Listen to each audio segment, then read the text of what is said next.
Missoula Community Access Television, located in beautiful downtown Missoula, Montana. Now, here's your host, Neil Chase. Good evening, ladies and gentlemen, and welcome to tonight's show. 2 weeks ago, on this show, we accurately predicted a great bungling that would take place by the United Nations on February 26, 8 p.m. Eastern Standard Time. This bungling has come true. On February 26th, halfway around the world in the nation of Israel, a radical Jew belonging to the radical Jewish militant group founded by Rabbi Meir Kahane, called Kahane High, this Jew went into the holiest site for the three religions combined of Jews, Christians, and Muslims, the holy tomb of Abraham. And while Muslims were praying in the early morning at their mosque with a machine gun, he opened fire into this crowd. After Mecca and Medina, it's the third or fourth holiest, it's about the fourth holiest site and shrine in the entire Muslim world. And firing into the crowd, he slaughtered over 40 people. Well, the army heard the commotion. And when the Israeli army got there, they jumped out of their cars and their jeeps and they had their guns ready and they saw these Palestinians fighting this Jew. So what did they do? They opened fire into the crowd of Palestinians and murdered 15 more people.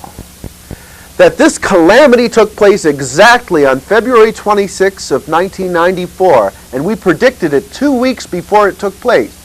But our prediction was very specific. Based on the prophecies of Nostradamus, we stated that this was a date that the Blue Hats was to make the bungle. And the Blue Hats is the ones at the United Nations. Well, after this took place and word of this slaughter and massacre got back to New York City, and the UN met and had session on it, they met all day Friday and all day Saturday, and then at 8 p.m. Eastern Standard Time, on February 26th, they adjourned their meeting without even being able to condemn this action of this massacre of these Muslims. And this is the great bungling of the United Nations that took place on that day, which is going to lead to the thermonuclear destruction of the UN building and all New York City along with it on March 23rd, 1994. That this double standard is so severe they couldn't even condemn the slaughter of these people that were praying to God in the early hours of the morning. And what type of a Jew would take a machine gun into the tomb of Abraham? These people over there, all of their minds are twisted with hate and prejudice. And the sad part is that they're all wrong. But the greatest offense is the UN that allows this double standard to continue. When the government of the earth and the reins of peace is supposedly in their hands, that they would continue to malign and allow these evil things to happen to another people. Well, Clinton also participated in this bungle. That on Friday he sent word to them that they would definitely they are not to send international UN forces into the area to occupy it. And this is what the Arabs wanted. Well, now Clinton's waffling again, and he's making some sort of a resolution to drag out possibly sending UN forces into that area with Yasser Arafat. But these delays go on and on and on. They delayed in Serbia for 2 years while these Muslim women were raped. Well, the Muslims have had enough, and the rioting now is taking place not only in Jerusalem, but in the West Bank, in the Gaza Strip, and it's spilled over into Cairo, Egypt, and into Jordan. And Muslims around the world are angry. And all the United Nations had to do on Saturday at 8 p.m. Eastern Standard Time in New York City is to condemn this action. But the Blue Hats refused to do it. And now this flames of hatred and prejudice have spilled out over the Holy Land into the countries surrounding the area. And there's nothing that can be done to stop their revenge against this United Nations. And now we're going to run a few clips of this show that we had 2 weeks ago in which we accurately predicted this great bungling of Clinton and the Blue Hats, the United Nations, from the prophecies of Nostradamus. So let's roll that clip. But God has a plan that these people are bunglers and they're about to make another mistake.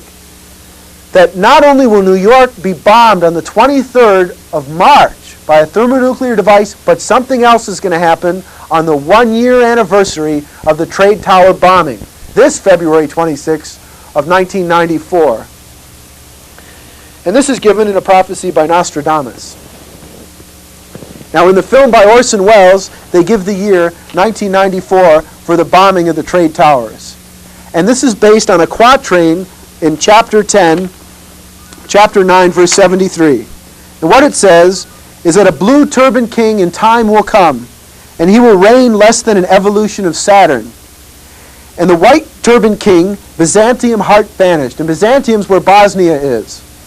He says, Sun, Mars, and Mercury near Aquarius. That the Sun, Mars, and Mercury conjoin in Aquarius only in the year of 1994.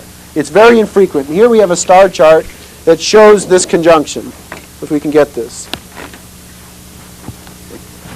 That this is the constellation of Aquarius outlined by the stars. This is the Sun, and this is Mars, and that's Mercury. And these are all conjointing. And this conjunction will take place between Mars and Mercury, Mercury being 4 degrees north of Mars, on February 26, 1994, 8 p.m. Eastern Standard Time. And on this date, it says the Blue Hats will bungle this. On this date of February 26, 1994, 8 p.m. Eastern Standard Time, and some event will occur at that time, a bungle, a mistake, made by President Clinton or the UN that will cause what will happen to New York to take place on March 23rd, just a month after that. This date is coming up fast, is the great bungling that's going to take place on February 26, 1994, 8 p.m. Eastern Standard Time, the 1-year anniversary of the Trade Tower bombing.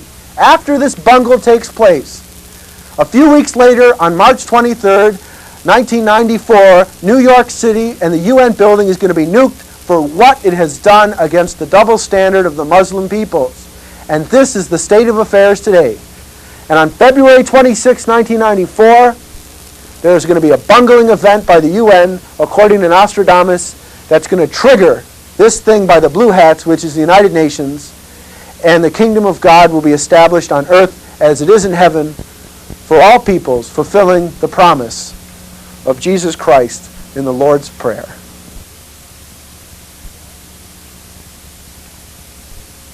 Well, that's pretty clear that we gave this date as this bungle. And we said that it would be a bungle over the double standard of the Muslims. Now, the reason we prophesied, or that is predicted this date based on the prophecies of Nostradamus, as 8 p.m. Eastern Standard Time, is, if you noticed, is that the UN building is in New York that goes by Eastern Standard Time. And because of this bungle, as I was saying, this affair has inflamed the whole Middle East and the peace process has crumbled. Well, what about Bosnia? That in that quatrain of Nostradamus, he mentions Byzantium, which refers to Bosnia.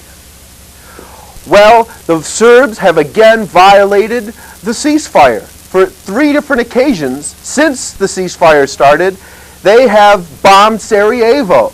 And now General Rose says, one more time from those Serbs, and they're going to retaliate with force. Well, they've been saying one more time to those Serbs for 2 years.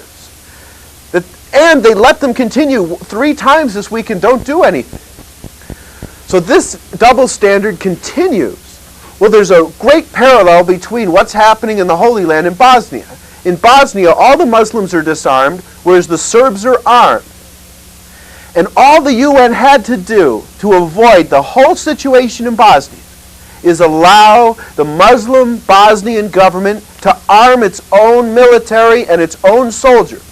Not to give them a bunch of weapons to wage a war outside of their country, but just enough weapons to keep peace within their borders. Then the Serbs never would have been able to overrun that country. And the UN never would have had to occupy that country. And 50,000 Muslim women never would have had to have been raped. But instead, because they were prejudiced, because the United States and England and France and Russia are Christian countries, They're prejudiced against Muslim peoples. And so they don't care. They figure Muhammad's a false prophet and Islam's not a viable religion. So they promised them that if they disarmed, they would recognize Bosnia as a state and they'd protect them. And they didn't protect them. Well, now what's taking place in Palestine is the same type of a thing. That all the Palestinian Muslims there are all disarmed. But all the radical Jews are armed. And in this Constitution, in the United States, everybody has the right to bear arms. But over there, they have this standard. Well, now they're considering reconciling it by disarming the Jews. Well, the Muslim says that's not enough. And now they've released all of these Palestinian prisoners. And the Muslim says that's not enough. Whether at this point they send troops, an international force into Palestine or not, it's too late. The bungle has already taken place. And nobody can bring back these worshippers of God that were praying in that mosque in the holy tomb of Abraham that were murdered. Now, as it so happens, the Jews in Israel that are armed to the teeth, that live in these settlements, they believe that the Arabs are a disease and should be eradicated, are just about 100% of them. Certainly the majority of them are from America. They're from America, from New York, and they emigrated over there. They belong to Kahana High and these other radical groups. Well, the rabbi, Meir Kahana, was murdered in New York. And so New York, it's not only the seat of the UN building, but there's more Jews living in New York than in Israel. And the Jews that are in Israel, that the ones that slaughtered these ones, he was from New York. And after this took place, we had some Hasidic Jews, 15 of them in New York City, that were fired upon. And then in Israel, since this, day after day after day, we've been reading about more riots and how the army's been shooting down more Palestinian people. And the body count is rising. And the blood of these people is flowing. It's out of control and unstoppable. Well, the prophecy of Nostradamus also mentions the white turban king whose heart is banished. Well, not only is Bosnia Byzantium, which is in the heart of Christian Europe, but the white turban king whose heart is banished is Yasser Arafat, that's exiled from his Palestinian land. And here is why this is the great bungle.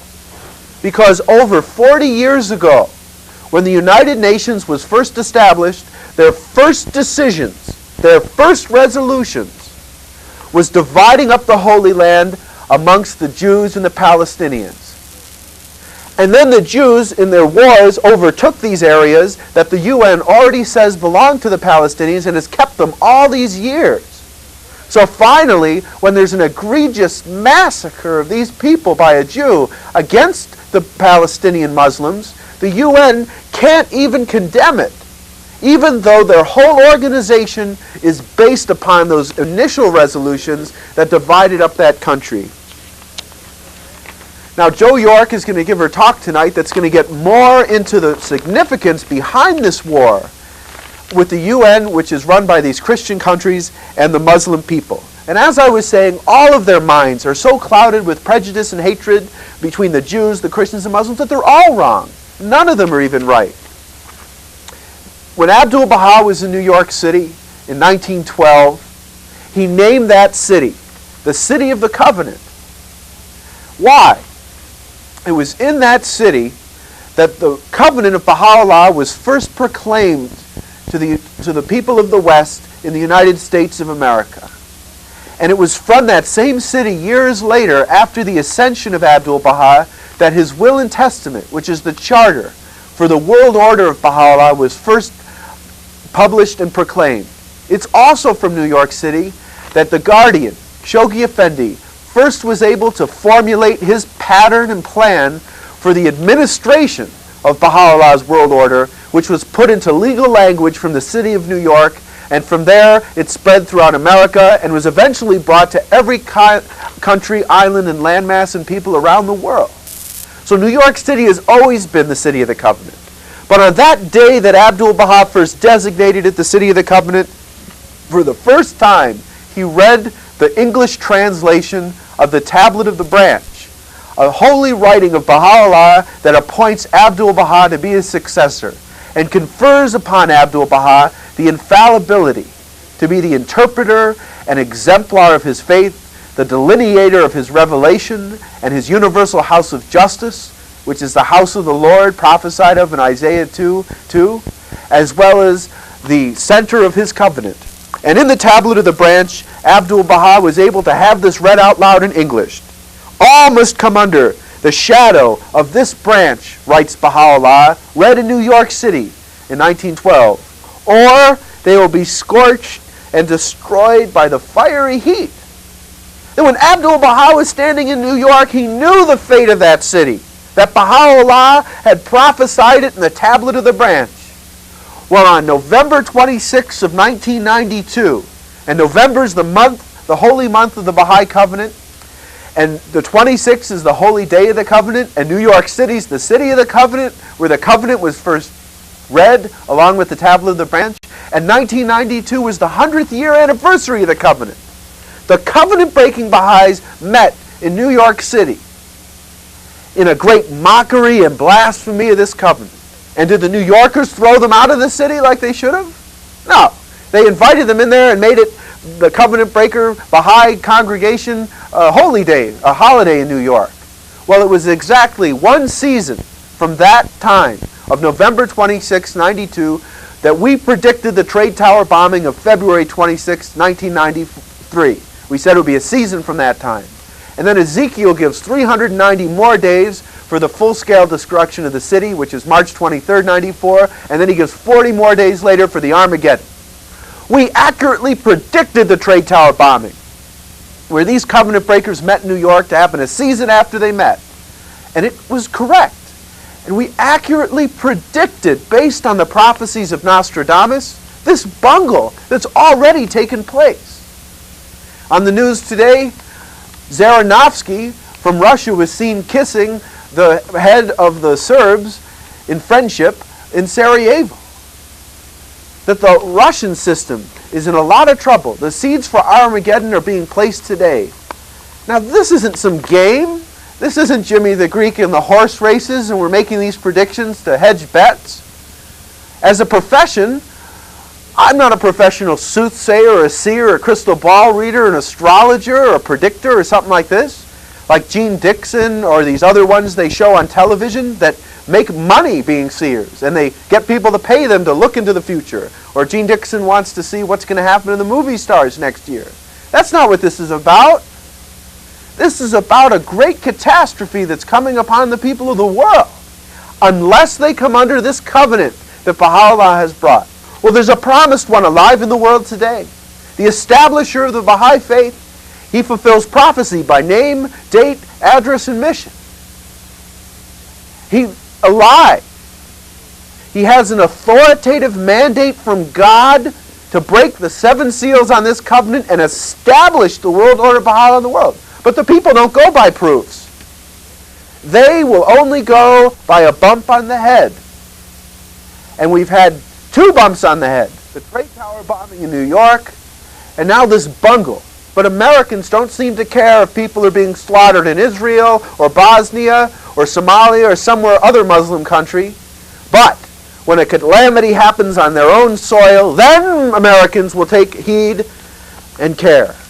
And that's why this bump on the head is coming up.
Now I'd like to give a warm welcome for our special guest speaker tonight.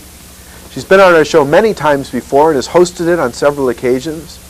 She's an honored member of the Second International Baha'i Council that is to evolve into the Supreme Tribunal and bring peace to the world within our lifetimes in the next few short years.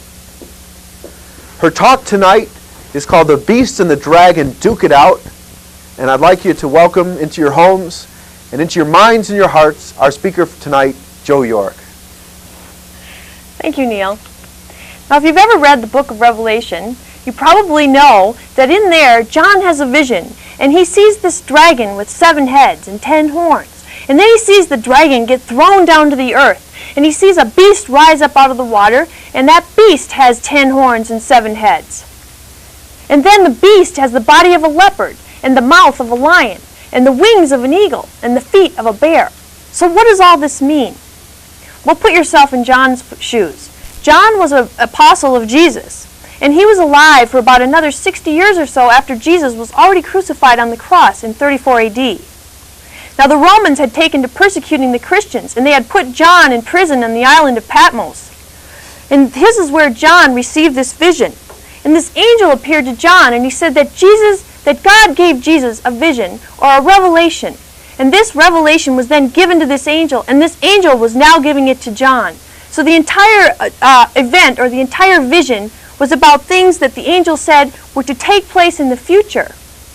Now, many Christian scholars have attempted to interpret the book of Revelation, but they have neglected to consider the fact that the angel said that all the events in Revelations would take place in the future, and many of their interpretations include things that were before the time of John in 96 AD.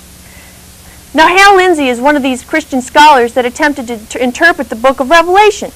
And one of the things he says in there is that the beast is the same as the Antichrist. And that this Antichrist is this guy who's going to come out of the common market nations of Europe. And he says that the dragon is China. And he says that because in Revelations 9:16 it says there's going to be 200 million troops, he says, well, there's only one country in the world that could have that many people in their cavalry, and that would be China. So he calls it the yellow peril, and he says it's going to come waving out of China, this cavalry of all these troops. And he says the Chinese are buying a lot of horses, and this is proof. Well, this is ludicrous. First of all, the Antichrist thing is not true, because John said that John was the only one who talked about the Antichrist in the epistles, and he said that the Antichrists were with him way back then at the time of John. And he says that there were many Antichrists. So if the beast is the Antichrist and it's this one person, well then, where has this Antichrist guy been living ever since 96 AD? There's no way. So John also said that there were many Antichrists, and he tells you who they are. He actually said that these Antichrists were among the early believers, and they went out from them and showed that they were not of them. In other words, the Antichrists were the ones who fell away from the true teachings of Jesus to create the corrupted religion of Jesus that we know today.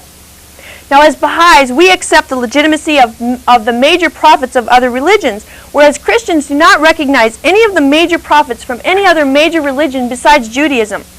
Now, I'm going to explain a major prophet is different than a minor prophet. A minor prophet is someone like Daniel or Ezekiel in the Bible, and he gets all his information from the major prophet that came before him, for example, Moses or Jesus. But the other major prophets that I'm talking about that the Christians don't recognize are major prophets like Buddha or Krishna or Muhammad. And these major prophets have their own revelations from God, distinct and different from the revelations of other major prophets. And the problem with Christian interpretations of the book of Revelation is that most of what John is seeing in this vision has to do with either the revelation of Muhammad or the corrupted revelation of the Christians. And therefore the Christians cannot see either the corruption in their own faith or the information about the revelation of Muhammad. But tonight you're going to hear the Baha'i interpretations of the book of Revelation, which was brought forth by a Baha'i man who is qualified with heavenly attributes and who has arisen with heavenly qualities and character to bring forth the meaning of this text. And this man derives his authority to do this by virtue of the fact that he fulfills the prophecies for the return of Jesus. Now, before you go judging this concept too harshly, consider the fact that when God gave the revelation to Jesus and the revelation of Jesus was given to the angel, no one gave him the angel the interpretation to that. Even John didn't know what was meant by the vision that he received. Only Jesus knew the revelation and the meaning of it as well. And so therefore, only the one who comes to fulfill the prophecies for the return of Jesus can give the authoritative and true explanation of what this book means. Now, we have gone over in this Baha'i Phone in Live program a number of times the proofs about this Baha'i individual that does indeed fulfill prophecy and who is living right here in Missoula, Montana.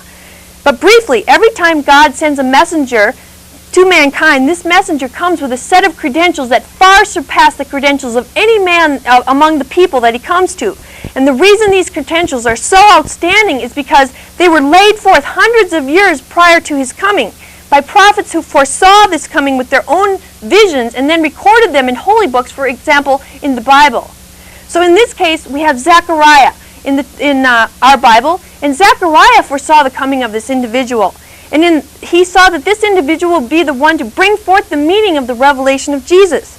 And in the 3rd chapter of the book of Zechariah, he saw a man surrounded by a stone with 7 eyes. And this was basically a stone structure that had 7 watchtowers. And this structure exists today in Deer Lodge, Montana. And here I have a photograph of it.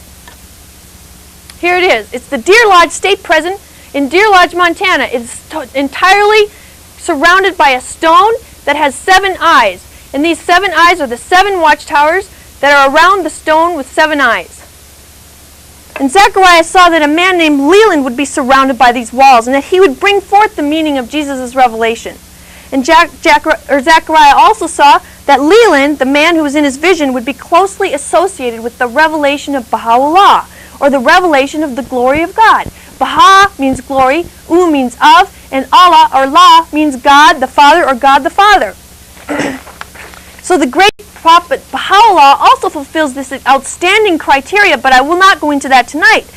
And Baha'u'llah fulfills the outstanding criteria for the return of the great Christ figure that Jesus would have been had he not been martyred on the cross.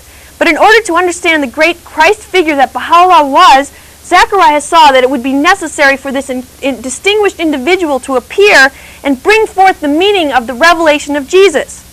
And this would bring mankind into a great comprehension of the greatness of the revelation of Baha'u'llah, and he would introduce for the first time the true meaning of this revelation that was written at the end of the book of our holy book here in our Christian nation called the Bible.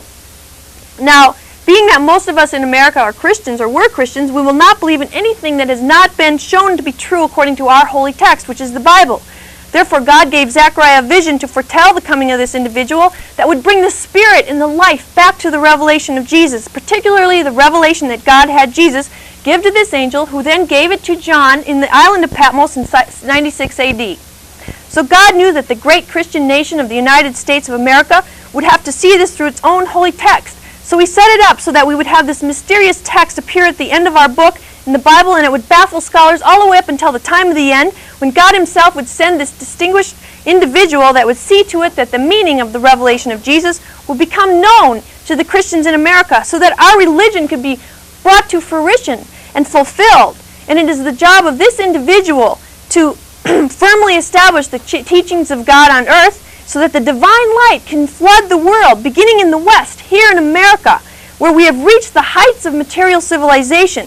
But God has it in his mind that we should also reach the heights of spiritual civilization. And so God has been so merciful as to send this individual to us right here in America and right here in Montana.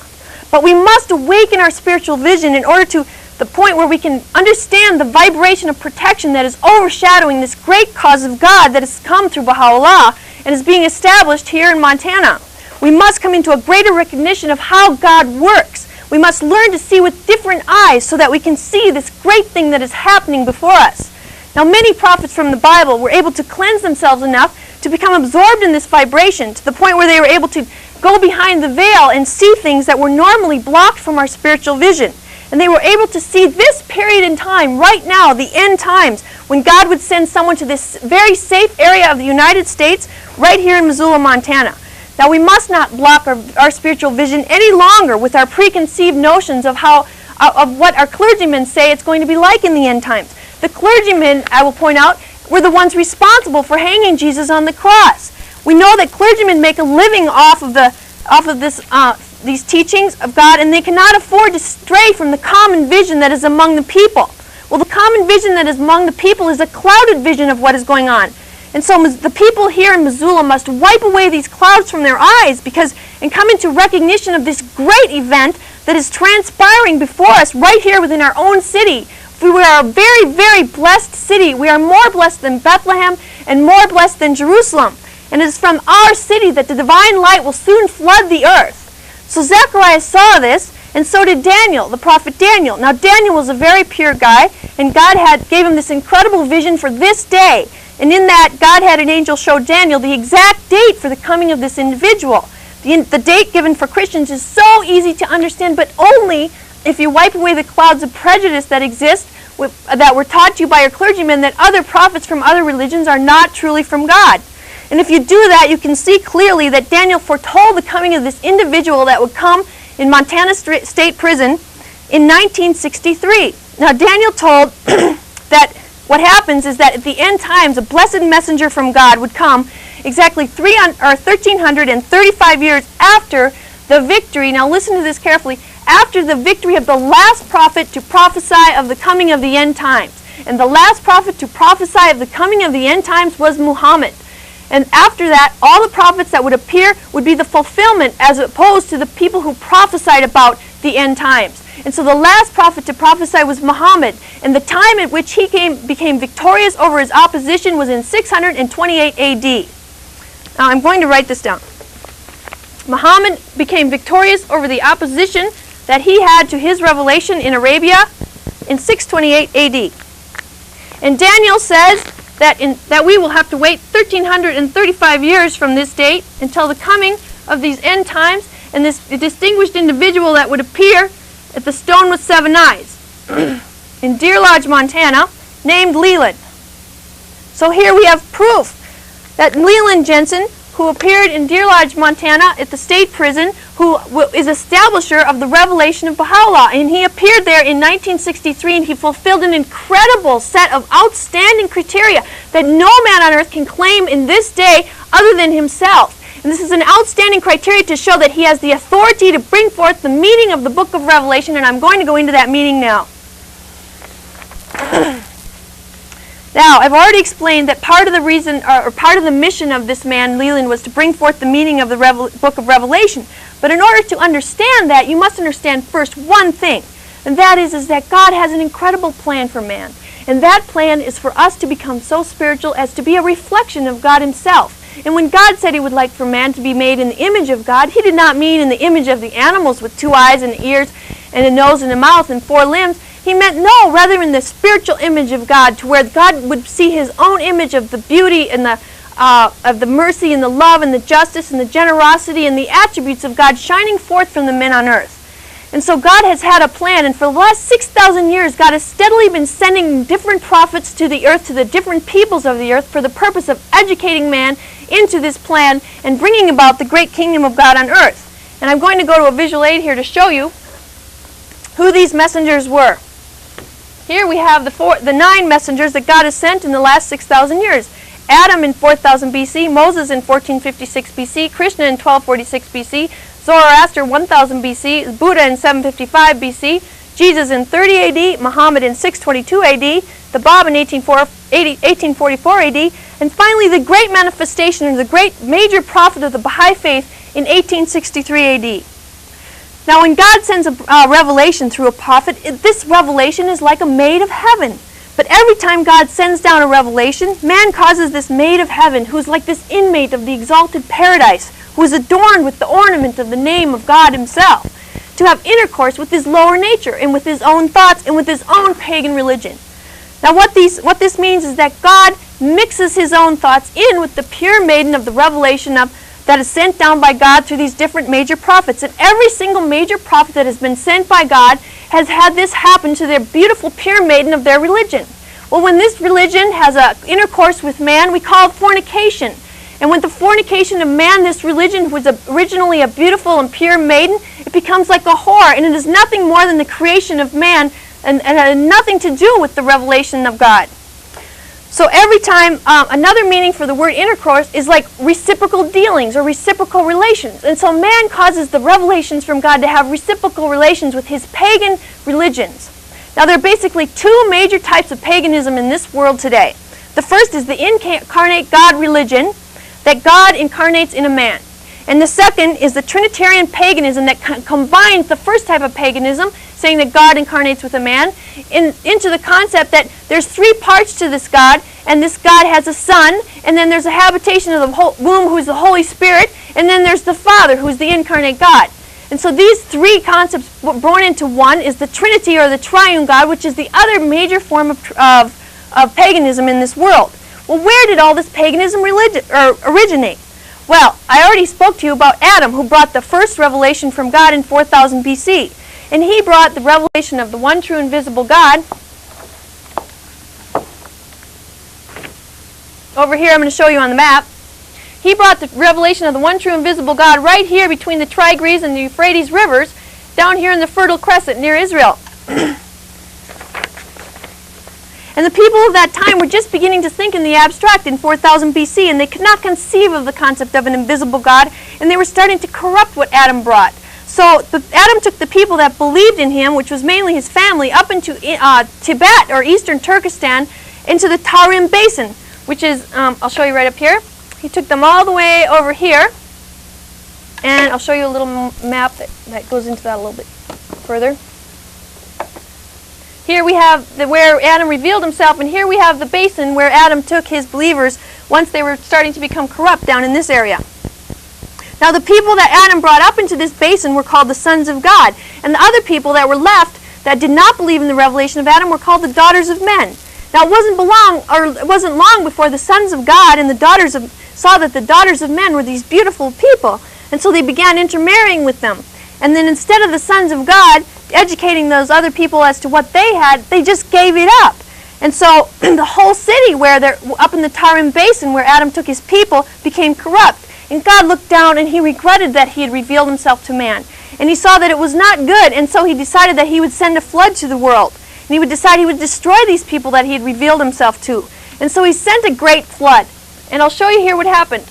That Tarim Basin was surrounded by mountains similar to the way Missoula is. And here we have a cutaway view of it.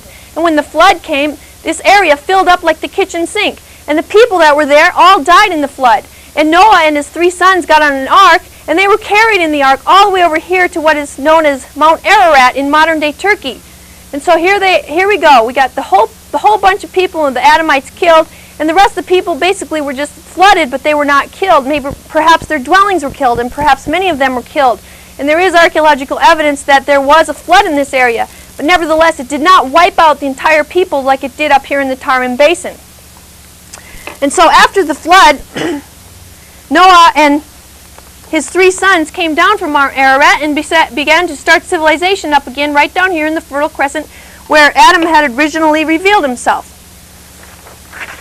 But the animals were progressing faster than the people were, and the animal, for instance, has a litter of maybe 10 puppies or 10 cats or 10 babies, whereas a human has only 1 a year.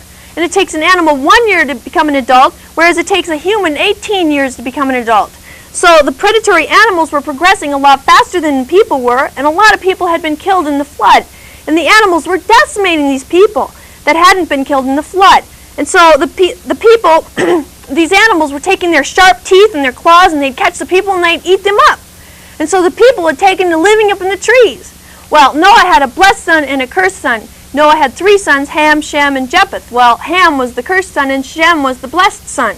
Well, Ham was the cursed son, and he had a son named Cush, and Cush had a son named Nimrod. Now, Nimrod was an incredible person because he was 8 feet tall, and he was very, very strong. He could take a lion and tear him apart from limb to limb with his bare hands, similar to the way that you or I might be able to take a chicken and tear him apart, or a bunny and tear it apart.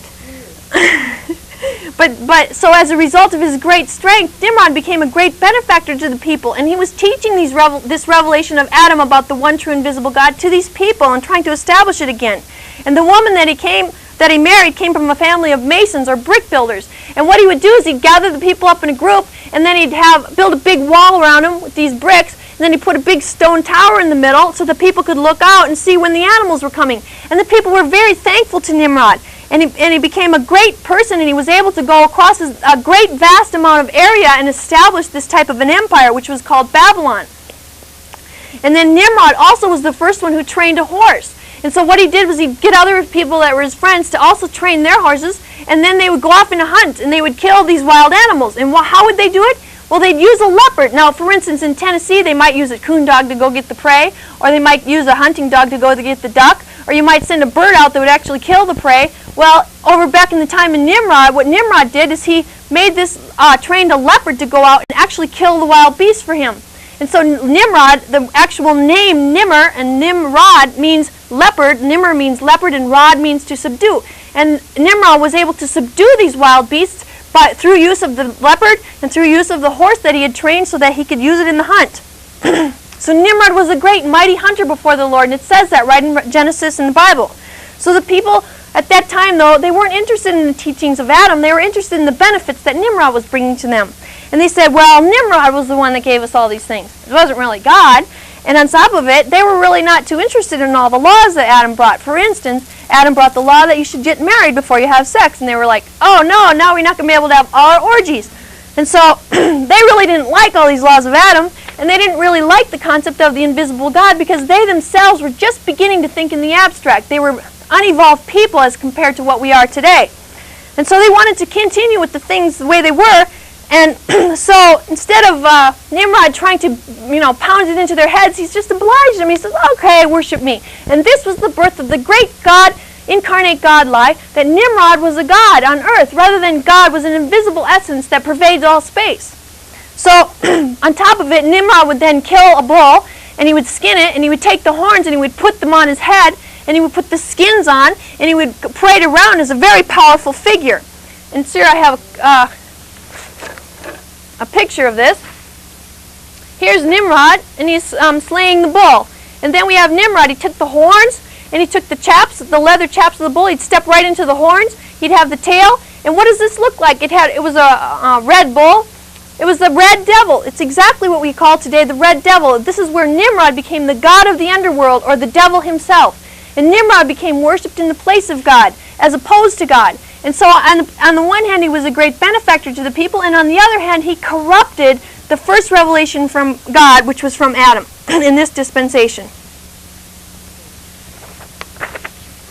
So Noah's blessed son Shem was still alive, and he sees all this corruption of Nimrod. And I'll show you a map here. And Shem goes down into Egypt right here, and Nimrod had his capital up here in Babylon. And meanwhile, Nimrod had spread his empire all the way from India, all the way across up and through here, to the Straits of Gibraltar, and up and through here, at a vast empire.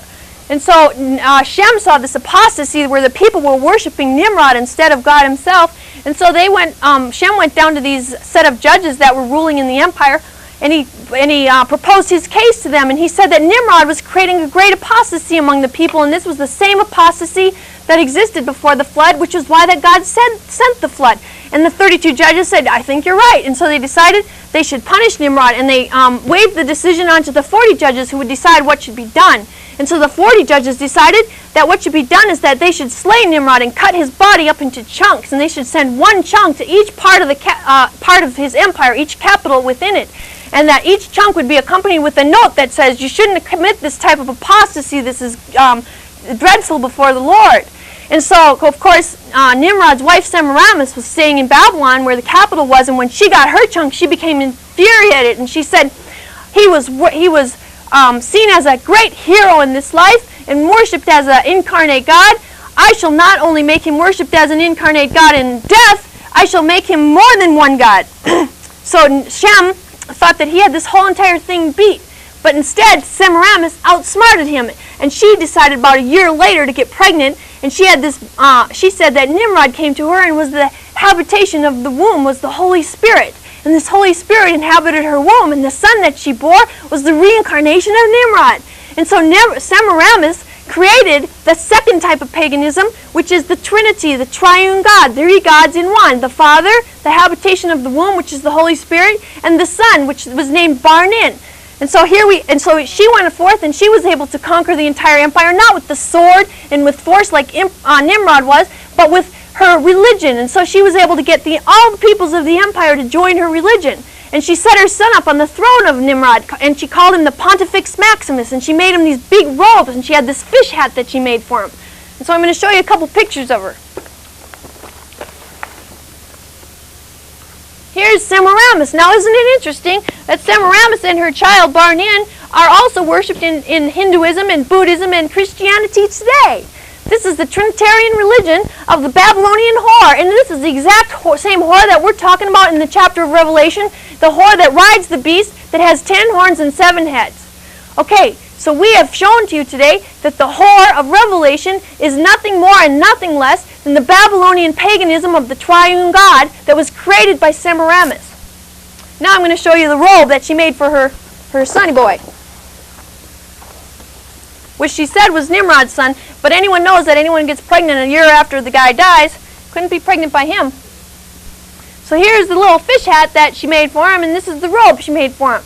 Well, lo and behold, look at this. We have the same exact type of thing in our modern day world, and this is the Pope. He wears the exact same fish hat that Semiramis' son wore, and he himself is now the Pontifex Maximus that Semiramis created, one of the 3 parts of the triune God.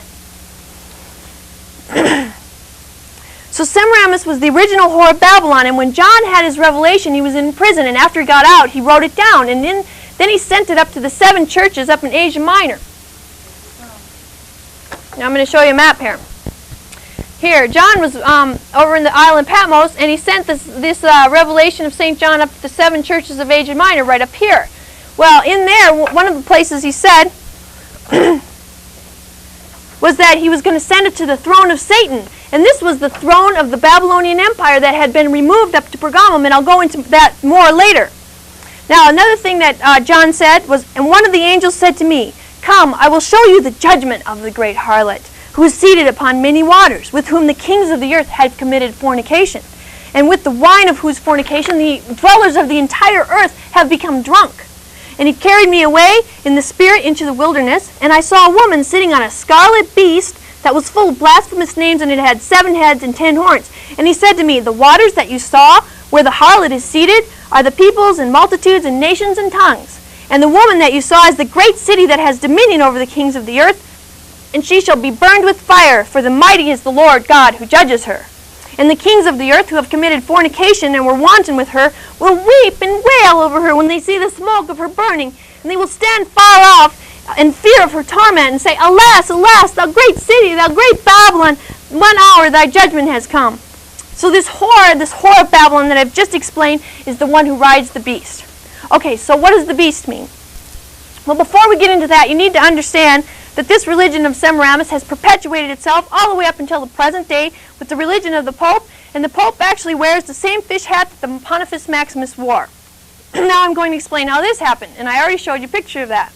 Now the son of Semiramis, who she set up as this Pontifex Maximus, and her Trinitarian religion remained in Babylon all the way down until the time of Nebuchadnezzar. Now you know about Nebuchadnezzar because he's the one who went into Jerusalem and captured the Jews. He was the king of Babylon. He was seated on the throne of Nimrod. So I'm going to explain to you exactly how Nimrod was the Satan of the Bible. Now Nimrod and Semiramis and the son were called by different names in different countries. In Egypt, Nimrod was Osiris and Semiramis was Isis or Isis, and the child was called Horus. And this religion of Egypt, here we have Egypt, gets exported up here into Greece. And in Greece, they broke it up, all the names of these gods, into different names for different attributes. In other words, Nimrod, when he was strong, he was called Zeus. And when he was wise, he was called Apollo. And when Semiramis was smart, she was called Athena. And when she was beautiful, she was called Aphrodite. And this is all this Greek mythology that comes from Greek paganism that was exported from Egypt. And then this goes up into Rome. And in Rome, Semiramis is called Venus, and then Nimrod is called Saturn, or Satan. And so this is where we get the name Satan. Nimrod was the Satan of the Bible. And this throne that he sat on, that Semiramis gave to her son, that Semiramis says is the reincarnation of Nimrod, is the throne of Satan. And the throne of Satan and the throne of Nimrod are the same thing. And the son wore the fish hat of the pagan god Dagon, and he has the shepherd's crook, and he has these robes that Semiramis made for him. So the throne of Satan got passed down all the way to Nebuchadnezzar in Babylon. And then Babylon destroys Jerusalem, and he takes the throne of David into captivity in Babylon. Well, then, that was about 600 BC, and in 539 BC, Cyrus the Great comes, and he's a Zoroastrian, and he believes in the prophet Zoroaster, and he believes in the one true invisible God, and he doesn't like these Babylonian Trinitarian pagans, and so he banishes them from his kingdom, and he banishes their throne along with them, and he sends the throne up from Babylon into Pergamum, which is now in modern-day Turkey. And when John writes his letter to the people in Asia Minor, which is in one of them is in Pergamum, he actually talks to the people in Pergamum, and he says to the angel of the church of Pergamum, right, I know where you dwell, where Satan's throne is, where Satan dwells. See, John was hip to all this stuff, and you should be too. You should be aware of this. And it was from here in Pergamum that the Trinitarian paganism entered into Christianity. And this area was called Saturnalia because it was based around the throne of Satan. And it was this time that the Roman Empire was starting to get stronger. And so here we have a map. Up here in Saturnalia, we have that Roman Empire that's starting to get stronger over here. And finally, 539 BC, they were thrown out. And in 133 BC, they were starting to lose all their power, and Rome was starting to get a whole bunch of power. And so the last king on the throne of Satan, named Attalus III, he felt that his power was being usurped anyway or taken away, so he decided that he would will the robes of Satan and the fish hat of Dagon and all the title of the Pontifex Maximus and all the power and authority that went with it to Rome, so they could have it because they were becoming powerful anyway. Well, it wasn't until about 70 years later that in 63 BC that Julius Caesar came forth and became the first emperor of Rome. And he was very excited to be able to put on this fish hat of Dagon and claim the title of the Pontifex Maximus. In fact, he said, I am from the Julian race, and I am a descendant of Semiramis himself, so I'm the only one worthy to have these robes. And so he dated his ancestry back to Semiramis herself. And then all the Roman Caesars that succeeded Julius Caesar inherited this title of the Pontifex Maximus and the throne of Satan and the robes and the fish hat all the way down until the Christian era in the 4th century AD. Well, in the meantime, Jesus appeared down in, you know where he appeared down in Jerusalem, Bethlehem. And in 30 AD he came, and in 34 AD he was crucified. And after that, the apostles went up. Now, I'll explain this using the map here again. So here he was down here, and here's Julius Caesar up here in Rome.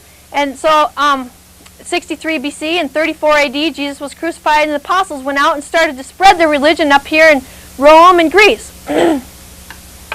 Well,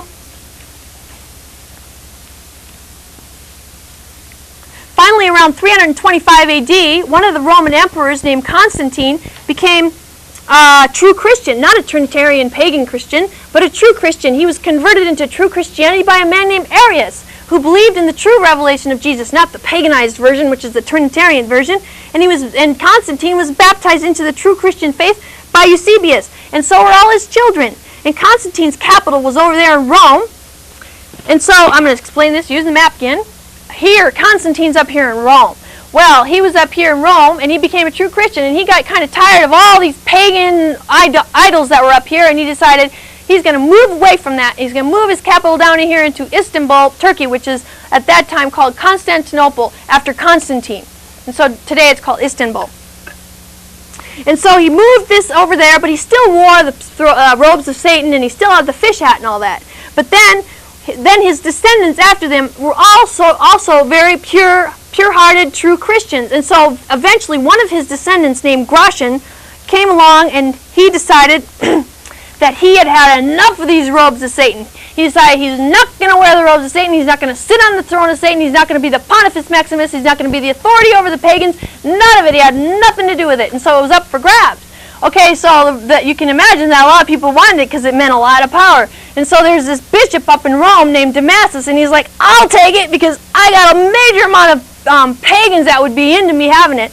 And so this bishop was actually a bishop of the Christian church. And he took the robes of Satan and the title of the Pontifex Maximus, and he donned the robes, and he prayed around the city. And when the pagans saw their great throne of Satan person coming forth with the robes of the Pontifex Maximus and the fish hat and all this, beautiful regalia and the crook and all this kind of thing, they were like, all right, and they flocked into his church, and the pagans flocked into the Roman church.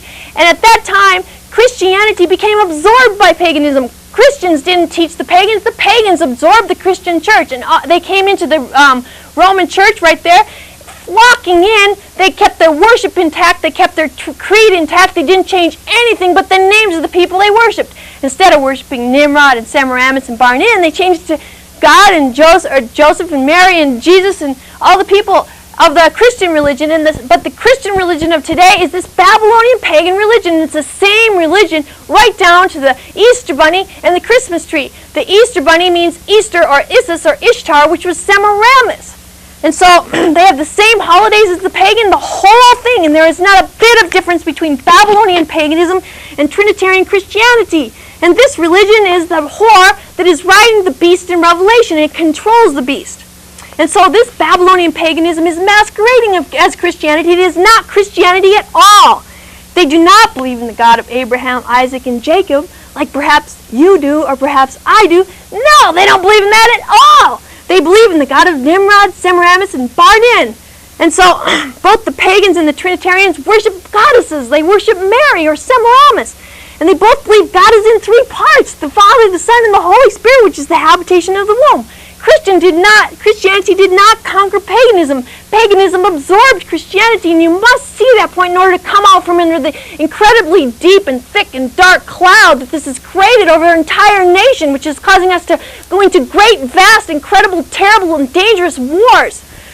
Okay, so the present-day Pope is simply the Pontifex Maximus, who sits on the throne of Satan, the descendant of Semiramis, the great goddess of the triune God. And this is the Babylonian whore that is going to burn in 1 hour. And the people and the kings of the earth are all having fornication with her. And the Pope is the great defender of the Trinity. And here I have a picture of the kings of the earth having fornication with her.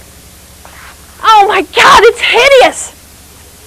Okay, so the Protestant churches that broke off from this whore don't think that they're all innocent because John calls them the daughters of the whore. He really does. The Protestant churches are the daughters of the whore. And the ones who broke off from the daughters of the whore are the granddaughters of the whore. No one is innocent in this. We're all a bunch of Trinitarian pagans in this country except for the Baha'i under the provisions of the covenant who believe in the God of Abraham, Isaac, and Joseph, or in Jacob. Okay, so now I'm going to explain the dragon. And then I'm going to explain the beast. Now John says, "Behold, a great red dragon with 7 heads and 10 horns and 10 diadems upon his heads." And the diadem is a symbol of authority. And the great dragon was thrown down, and that ancient serpent who is called the devil and the Satan and the deceiver of the world. And he was thrown down to the earth, and his angels were thrown down with him. And then it says the dragon was to last for a time, 2 times, and half a time. Now you're going to have to understand this using this mathematical equations over here. Now a time is a circle, and the circle has 360 degrees now, doesn't it? Okay, so in this case they're talking about 360 days. A time, 2 times, and a half a time. So we have 360 plus 2 times, 360 is the first time, and 360 for 2 times is 360 and 360, and a half a time is 180. And you add all this up and you get 1,260 years. And this is how long this dragon, this devil, this serpent himself is going to last before he's thrown down. And it says in Numbers 14:34 that in prophecies each day is as a year. So this isn't 1,260 days, this is 1,260 years. Then it says the number of the dragon, so we know it's going to last 1,260 years, but it says the number of the dragon is 666. Well, in the Revised Standard Version of the Bible, there's a footnote to that, and it says other ancient authorities interpret it. In fact, most of the other ancient authorities interpreted it 616. It's not 666 at all. The number of the dragon is 616. And what happened, and what is this dragon, and what's this all about? Well, I'm going to tell you. The dragon is the corrupted religion of Muhammad. Now remember how the revelation of God comes down as a beautiful and pure maiden from heaven, and then it has intercourse with the thoughts of men and becomes like a whore? Well, this is the same concept, only the revelation of Muhammad doesn't become like a whore, it becomes like a dragon.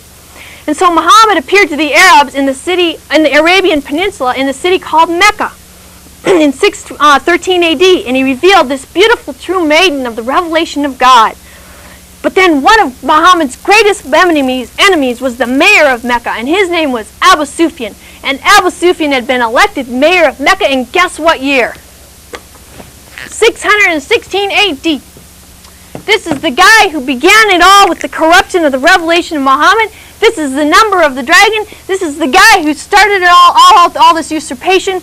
This is the guy that was the greatest persecutor of Muhammad, and his name is Abu Sufyan, and his number is 616 AD. But then it says the dragon of the corrupted religion of the Muhammad would last for 1,260 years. Well, the story goes like this. In 613 AD, Muhammad publicly proclaimed himself in Mecca, and then Abu Sufyan made war on him, and finally by 622 AD, he drove him out of Mecca into Medina. And this is what we call the Hijra, which is the flight of Mecca, or of Muhammad from Mecca to Medina. That's when the Muslim calendar started in 622 AD. Well then, finally Muhammad was able to establish the government of Islam in Medina, and in 628 AD he was able to come back up to Mecca and conquer the city and overcome Abu Sufyan. And so then Abu Sufyan and his son Muawiyah kept plotting that they would still want to take over Islam.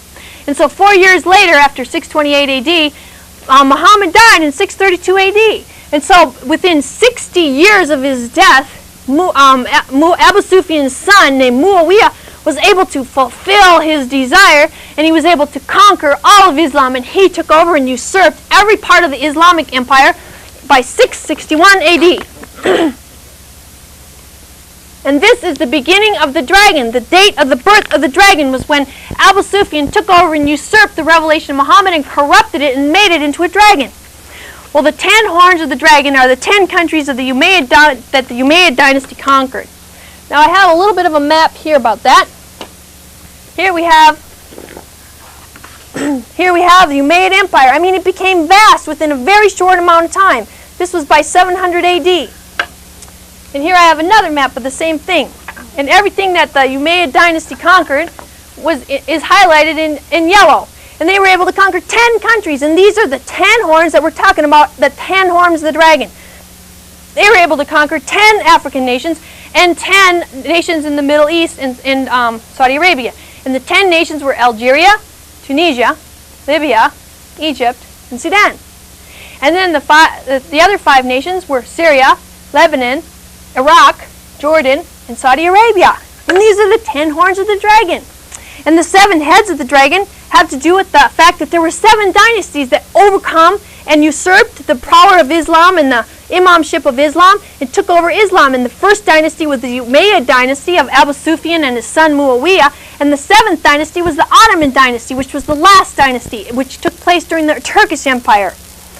Now, this dynasty, the Ottoman dynasty of the Turkish Empire, fell in 1921 AD after World War I. What happened was the Allied powers were in a great war, World War I, with Germany. Well, Turkey was dumb enough to join the losers, so it lost too. So as a result, it became overcome by the Allied nations. And the great Turkish Empire, which was at one time great, was no longer very great, but it ended up breaking up. And it was the first time that the power and the authority and the throne of the dragon were thrown down. And all of this was given over to the beast. And the 10 horns of the dragon, which were these 5 African nations and 5 Middle Eastern nations, were given over to the beast. Now I'll explain the beast in a little bit. But so, all these nations, this nation of Turkey was stripped from its empire in 1921, and the dragon was thrown down. Now look at this. 661 AD was the birth of the dragon, and you add 1,260 years to that, and what year do you get? 1, 2, 9, 1. 1921 AD. This is exact. These prophecies are exact. They're proof. They're perfect. Okay, so now Turkey ceased to be a Muslim nation, and they elected a president, and for the first time, and his name was Ataturk, and they declared Turkey to be a Christian nation, even though the majority of the people in it were Muslim. Okay, so this is something where it breeds the seeds of discontent within these Muslim people. They were overtaken by the Christians, and all the different nations of the Ottoman Empire became protectorates of France and England. All the ones in Africa were protectorates of France, and all the ones in England were of the Middle East were the protectorates of England. And these Islamic people were like, we'll do it. But okay, so what happened was after World War II, one by one, all these nations gained their independence and became independent countries and joined the United Nations. Now, you've probably already heard that the United Nations is the beast. Well, so these 10 horns of the dragons were added to the beast.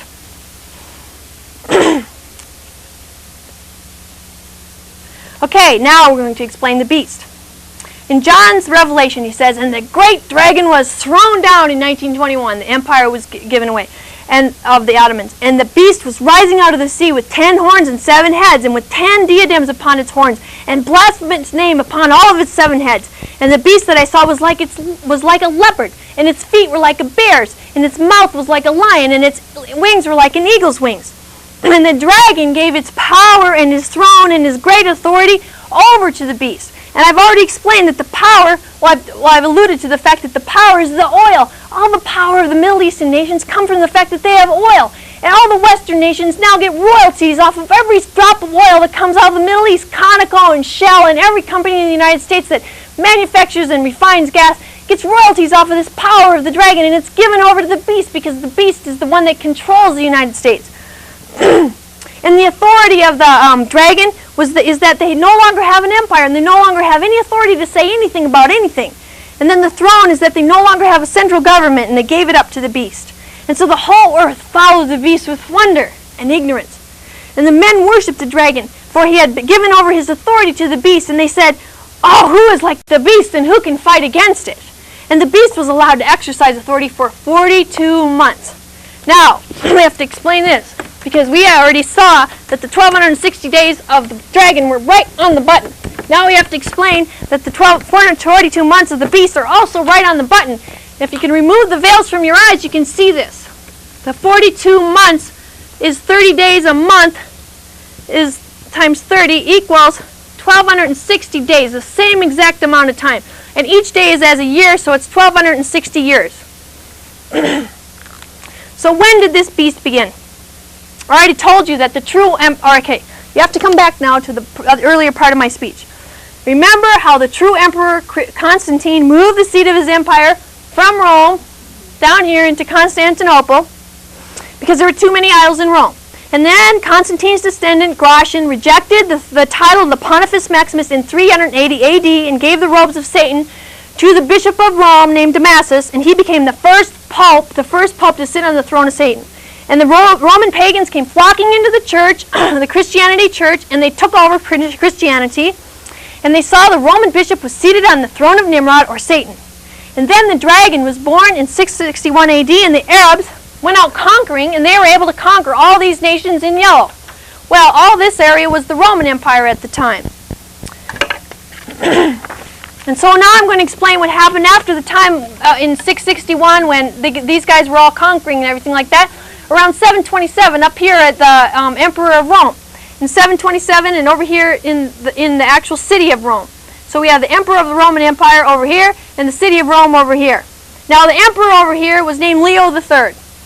And he was in Rome in 727 AD, and many of the people in the Roman Empire were leaving Christianity, and they were becoming Muslims. When the Muslims would conquer the people, they'd not only conquer them, they'd convert them.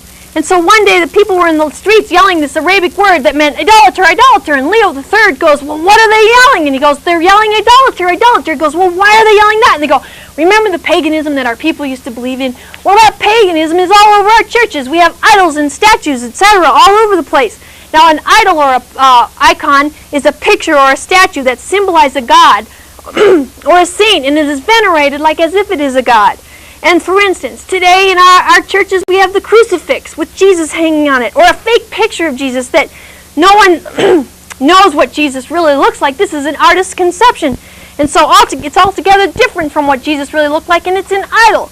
And so they said, well, there's all these pictures and all these statues and all these crucifixes and all these saints and all these dead people and all these icons in our churches, Leo III.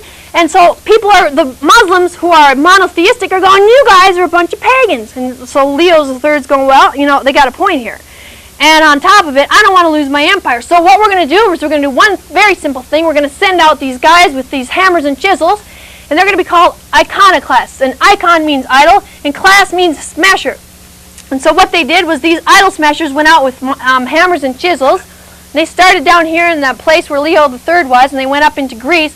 By the time they got there, this bishop up in Rome got wind that they were coming, and he was like, oh no, this is the major form of power that I have over these people here. They're all a bunch of pagans, and if we destroy their idols, they're going to leave the church.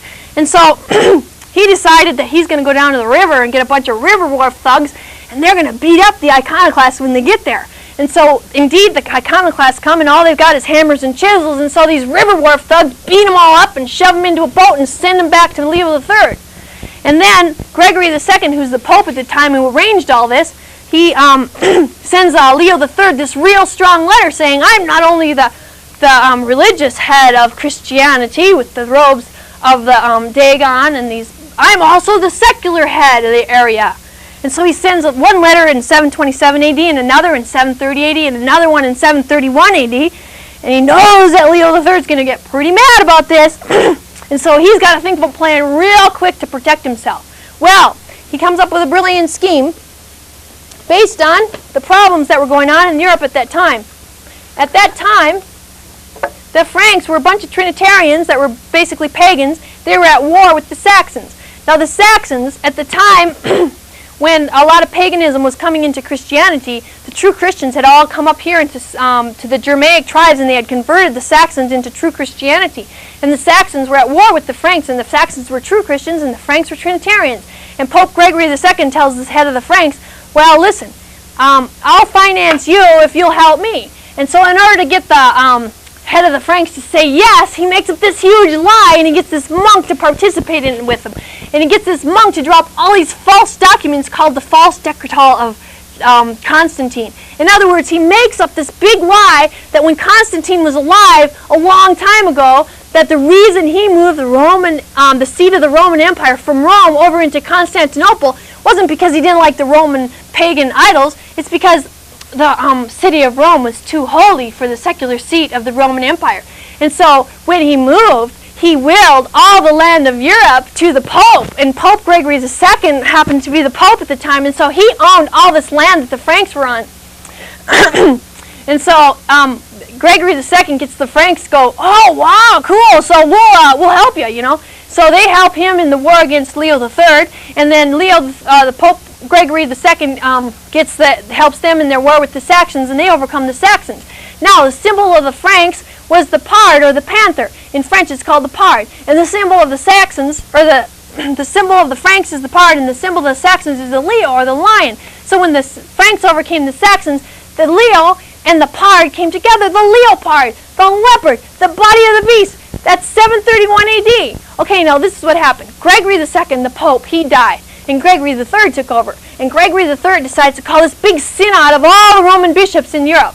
And he decides, okay, we're going to get together, and when we get together, we're going to excommunicate the Emperor Leo III, and we're going to declare our independence from the Roman Empire and become the Holy Roman Empire. And so in 731 AD, Gregory III gets all these bishops together, and they proclaim themselves as the Holy Roman Empire, and they come against Leo III, and they excommunicate him from the Christian Church. And so, this is what happened. The Holy Roman Empire was born in 731 AD. Okay, so we know it's going to last 1260 years, and we have 731 AD for the beginning of it. You add 1260 to it, and you get 1991.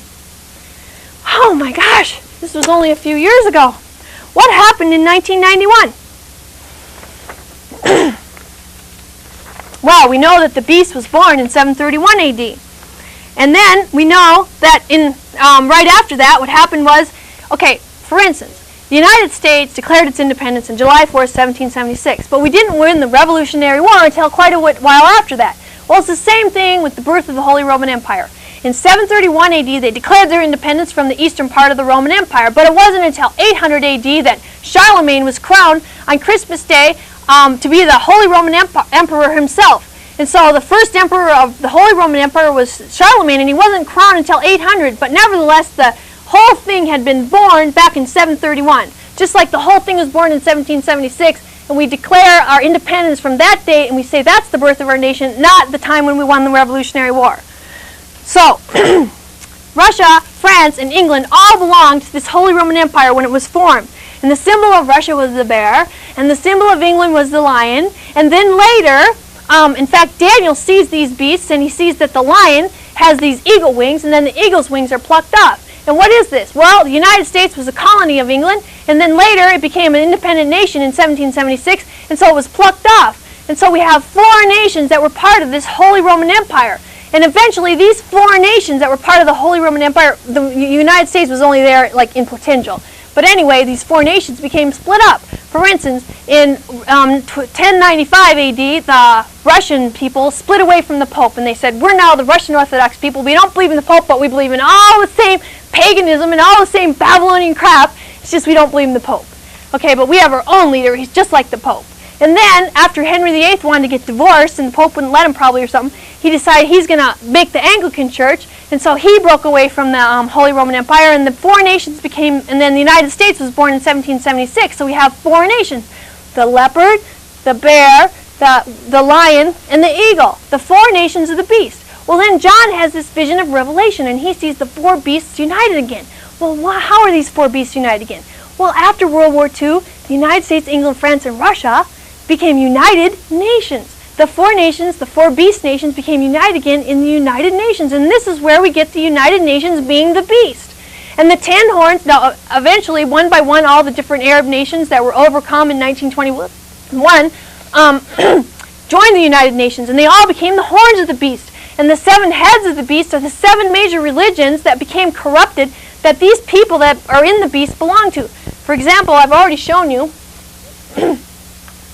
that the different religions were Adam, Moses, Krishna, Zoroaster, Buddha, Jesus, Muhammad, the Bab, and Baha'u'llah. Well, 2 of them don't exist today, the Bab and Adam. Well, the 7 religions that belong to the beast are the corrupted Judaism, corrupted Hinduism, corrupted Zoroastrianism, corrupted Buddhism, corrupted Christianity, corrupted Islam, and the corrupted Baha'i faith. Okay, so you know who controls the beast? The whore. Of course the whore controls the beast. She's riding on the beast. So the Trinitarian whore of Babylonian paganism controls these 4 major superpower nations of the United Nations. And they're all here in green. So we have a major part of the world controlled by the Trinitarian Babylonian whore. Now, this is supposed to end in 1991. Well, in 1991, what happened? It doesn't say that the beast will be destroyed. It says it will lose its authority. So the beast lost its authority in 1991. And this is when, now listen closely, the embryonic universal house of justice that was brought forth by Shoghi Effendi was born into the world. And this is called the Second International Baha'i Council. Well, what is it?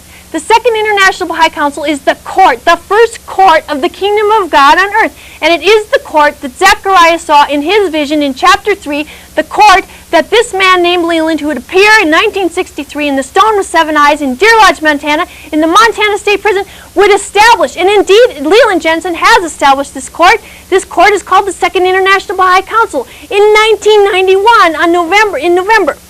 Okay, so in Isaiah, number 11, verse 6, it says, a little child would lead all these beastly nations into the peace. Well, this Second International Baha'i Council is this little child. It is the little child of the great kingdom of God on earth that is to come forth soon. It is the little child of the universal house of justice that was revealed by Baha'u'llah and then delineated further by his son Abdu'l-Baha. And Abdu'l-Baha, that was put forth in Baha'u'llah's covenant. And Abdu'l-Baha read this covenant for the first time in England in New York. Well, what is New York other than the city where the UN building is, the seat of this great beast? And so we have this great conflict going on between the holy ones and the ones of the beast. And the authority of the beast was taken away in 1991. But then Daniel says that it will be prolonged for a season and a time. Well, a season is 1 year, and a season is 3 months, and a time is 1 year. So if you go from, let's go into the board here.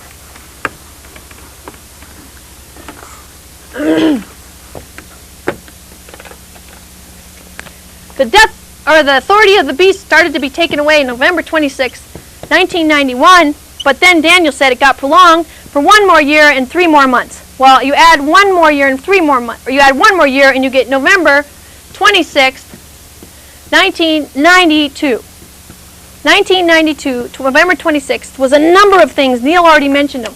That was the 100th year anniversary of the Covenant of Baha'u'llah. It was the year that the corrupt Baha'is worldwide joined together in New York City to have a great convention. It was also the day of the Covenant. And November 26th is the day of the Covenant of Baha'u'llah. And so on November 26, 1992, this happened. And then it says it'll be prolonged a season longer. And so Neil and the Baha'is predicted accurately that within 3 months of this date, after that beast had prolonged, been prolonged for a season and a time. The time was 1 year from 1991, and the season was 3 more months. On February 26th, New York City, the seat of the beast, would become bombed. But what happened? The trade towers were bombed. It was a warning. Well, why did God give us a warning like that? So the people that were asleep could wake up. So the dead people that have no spiritual vision could come alive and come to spiritual life and realize that this is the truth. This didn't happen, like Neil said, just because Neil's making money off of this or anything like that. And so in Revelation 16, it says the seed of the beast will be destroyed. So this was just the warning for what is to come. New York City is where the seed of the beast is. It's where the UN building is. And so they asked Ezekiel when this city of the covenant would be destroyed, and he gave them 390 days for it to be prolonged even further. Okay, so 390 days after this warning of the trade tower bombings, we get March 23rd, 1994, which, folks, is only 19 days away. You don't have very long to wake up. This is not a funny matter. Now the beast and the dragon are still duking it out, folks. And although the dragon no longer exists, it gave its power over to the beast. And the 10 Islamic countries that were once the 10 horns of the dragon are now belonging to the United Nations. And in the King James Version, it says the horns of the beast will hate the harlot. And as a result of the fact that the harlot drives and controls the beast, they hate the beast too. Well, what does this mean? Go over to my map here. It says, this means that these 10 yellow nations hate the green nations, is basically what it means. The 10 horns of the beast hate the beast. Well, these are the Muslim nations and these are the Christian nations. And why do they hate the beast? Well, the beast is the United Nations, and the United Nation has a double standard. They are prejudiced against the Muslims. They do not believe the revelation of Muhammad was from God. They are... They hate the beast, and they hate and the horns of the beast, which are these Muslims. They hate the beast, and this is exactly what is prophesied in the Bible. It says that the beast and the dragon and the false prophet, which is this whore that's riding on the beast, will drag these kings of the nation down into the valley of Megiddo and Armageddon. In 1 hour, this whore will be destroyed. And then it says that there's this other little beast like a lamb that speaks like a dragon. And this represents the Muslim people. They have the Shiite horn and the Sunni horn, but they no longer, they have the voice of a dragon, but they no longer have the power and the authority and the throne of the dragon like they used to have. Well, last week, a bunch of Palestinians were massacred while they were worshiping God. And the United Nations made the huge blunder that was prophesied by Nostradamus on February 26, 1994. They didn't do anything about it because they're prejudiced against them and that they have a double standard. They'll protect any Christians that get in trouble, but if they're Muslims, man, let them get raped, let them get shot, let them kill each other, let them riot. We don't care. We're not going to protect them. So they have a double standard, and the Muslims hate this Trinitarian religion, and they should, because they're monotheistic and they don't believe in the 3 gods and 1 God. But all you people out there do, and it's just wrong, and it shouldn't be doing this. Okay, so nevertheless, the Muslims are going to align themselves with one of these Trinitarian nations named Russia, because it says Gog is going to come down into the valley of Megiddo with these Muslim nations, and this is about to happen too. I mean, it is so close you can taste it. And so... At this time, in 1 hour, nuclear warheads will fly from the east to the west, and from the west to the east, and in 1 hour, this whore will burn. And the kings of the earth, which is like Clinton, when he sees the whore burn and this Trinitarian religion go down, and all the beast nations that were colored in green go down in this great nuclear war, these kings of the earth are going to stand back and they're going to go, alas, alas, the great city, the great Babylon, in 1 hour, thy judgment has come. And you know what I'm going to be whispering to myself when that happens? I'm going to be saying, if you would have wanted peace, you should have turned to the revelation of Baha'u'llah in the first place.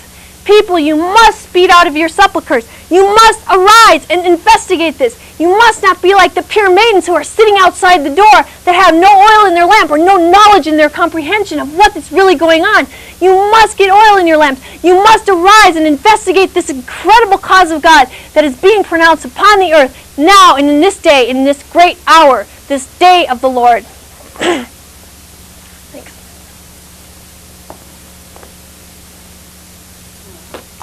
Well, we'll have time for one phone call tonight. I've got a few announcements. Joe, that was fantastic talk. I hope everybody was listening, that if people want peace on earth, the Jews, Christians, and Muslims individually claim they want peace, well then they should accept the Prince of Peace that's come to bring peace, which is Baha'u'llah. By rejecting Baha'u'llah, they're rejecting peace, and the state of affairs is as Joe described. So like I said, we have time for one phone call. Our announcements are that you can see a replay of tonight's program, and you can tape it then also Monday at noon here on MCAT at 12 p.m. noon. The guest for our next show will be Kay Woods, who will speak on cultivating your mind. Her talk is called Cultivate Your Mind, and that's Friday, March 11th at 7 p.m. here only on MCAT. Also, every Sunday we have worship services at 620 South 3rd Avenue West at 10 a.m. During these services, there is music, readings from the Baha'i writings, and a short introductory talk on the Baha'i faith. Now, this Sunday's talk is a very, very special talk. It's called The Tree of Life and the Mayan Link. And you don't want to miss this talk. You'll be able to talk to the speaker after it. That's 10 a.m. at 620 South 3rd West. And there'll probably be standing room only, so you get there a little early, that you get a nice seat. And that'll be The Tree of Life and the Mayan Link. Again, that's Sunday at 10 a.m. at 620 South 3rd West. And everyone is welcome. Now, if you have any questions about tonight's show or you want other information about the Baha'i Faith, please call the Baha'i Center at 721-5737. Well, we have time, like I said, for one call, and then we're going to wrap it up. That was a great talk that you gave, Joe. Did you have anything more that you wanted to add? Well, it's just that it's such a tragedy that all these Muslims are in such a peril, and the United States and the United Nations won't do anything about it. I just find it to be quite tragic. You know, things finally come to a head. It's kind of a wonder that nothing's happened before now. But God's got a time scale, and we're a good thing that He lets us in on what has already been prophesied of in His Bible. Well, that's all the time we have, and we're not going to have our call today. You can call in next week and independently investigate the truth.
Frustrated with run-of-the-mill national television? Can you relate to the characters? Do they look anything like your neighbors or anyone you know? Do the sitcoms, docu-fantasies, or bang-bang shoot-'em-up programs address issues in your life? I did it! Welcome to MCAT. Missoula Community Access Television, where the programs are created and broadcast by your neighbors.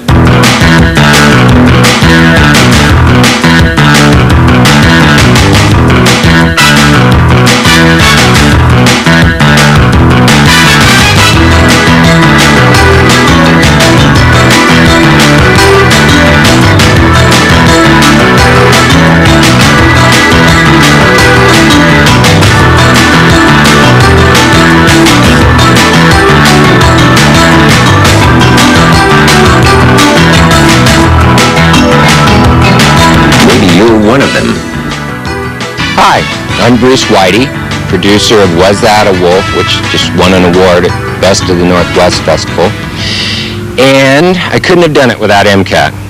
Hi, my name is Blue Terry. I made the video Montana Streams Worth Permitting. It's about the permits that you need to get to work on a stream in Montana. My name's Gwen Hoppy, and I made the video Farmers Market that won an award at the Northwest Video Festival. It's for cablecasters, and I made this video for MCAT TV because I wanted to share kind of what I saw in the farmer's market, which was... MCAT works in 3 primary areas: production training, on-the-air programming, and community outreach. Come on in. Take a look around.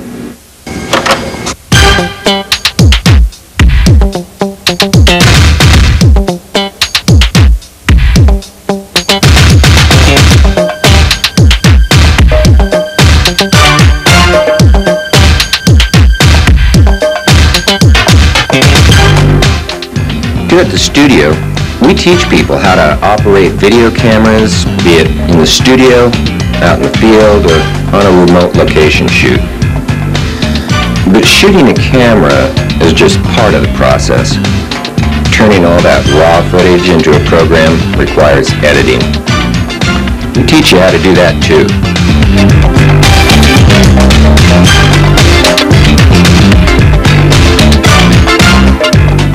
Welcome to MCAT, and welcome to a bit of Missoula history. We needed 2 folks to come in tonight to hit the 1,000 trainee mark in MCAT's history, which is... MCAT is open to everyone who lives in Missoula. We've obviously done that tonight, so... So far, MCAT has trained 1 out of every 33 Missoulians. MCAT is involved in 3 basic programming areas: government, education, and public programming. With government programming, MCAT brings the Missoula City Council into your living room every Monday night. And other meetings where decisions are made that affect your everyday life. Zoning and engineering meetings, just to name a couple. With education programming, MCAT broadcasts school board meetings and is available to schools throughout Missoula for training. MCAT also works with public programming, and that's where most of us come in. John Sonano, you know, and he is probably going to be on his way out. Well, I'm trying out some new forms of transportation here, you know, to see if I could possibly get the job. Hello?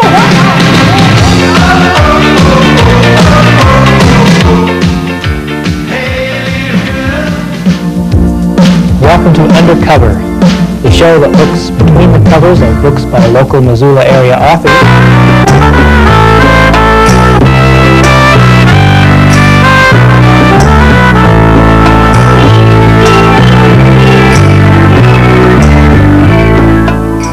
For those of you just tuning in, our show, The High Phone in Live, is different and unique from all other shows, standing in a category of its own. So I said, you know, you call yourself a democracy, huh? And they require you to vote? We're not required to vote in the U.S. He turned around. He gave me this absolute ridiculing look. And he said, mate, he said, voting is a civic duty.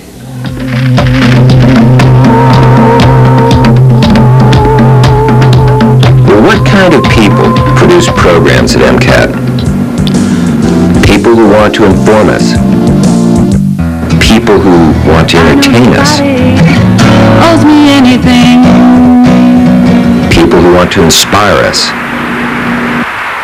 People who want to make us think. Because a lot of our fight has to do with legalities with the United States government. And people in service groups that want the community to know what they do.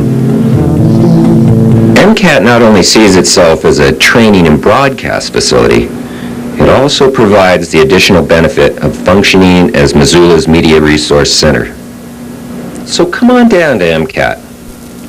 Enroll in a workshop. Get involved. Tell a story. Produce a program. Missoula Community Access Television. It's yours and it's fun.